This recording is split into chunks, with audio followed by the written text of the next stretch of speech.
अस्सलाम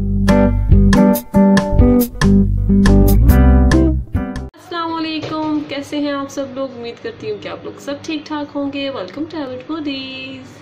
तो आज की जो न्यू रेसिपी है वो है दही वाली चाट और चना चाट, जो कि आपको दिख रही है। बहुत इजी और बहुत सिंपल और बहुत ही मज़े की।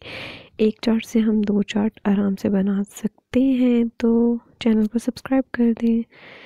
और इसको बनाने के लिए जो हमें चाहिए, दही मैंने डाल दिया था पहले से बाउल में, फिर प्याज डाला, टमाटर डाला, बंद गोभी 1 कप, ये हमने थोड़ा सा धनिया डाल दिया, सब्ज़ मिर्चें डाल दी और उबले हुए चने डाल दिए। ये डाल के इन्हें मिक्स कर दें। और बॉयल पोटैटो थे, उबले हुए आलू थे, वो भी हाफ़ कट करके इसमें ऐड कर दें। इसे मिक्स करें, थोड़ा सा मिक्स करें और फिर हम इसमें डालेंगे नेस्ले वाला योगर्ट। स्वीट है ये, जो थोड़ा मीठा वाला होता है। 1 चम्मच भर के मैंने उसका डाला इसमें।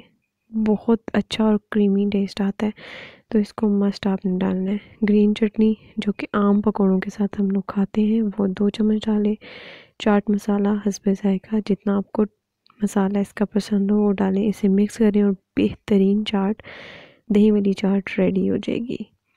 तो अब हम बनाएंगे दूसरी चना चाट।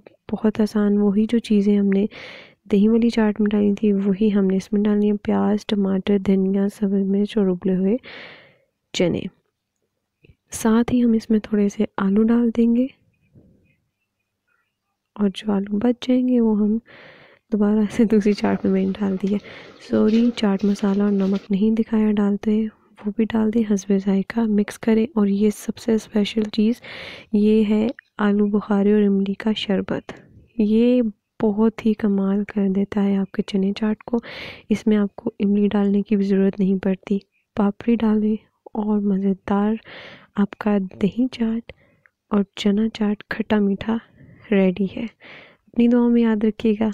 अल्लाह हाफिज़।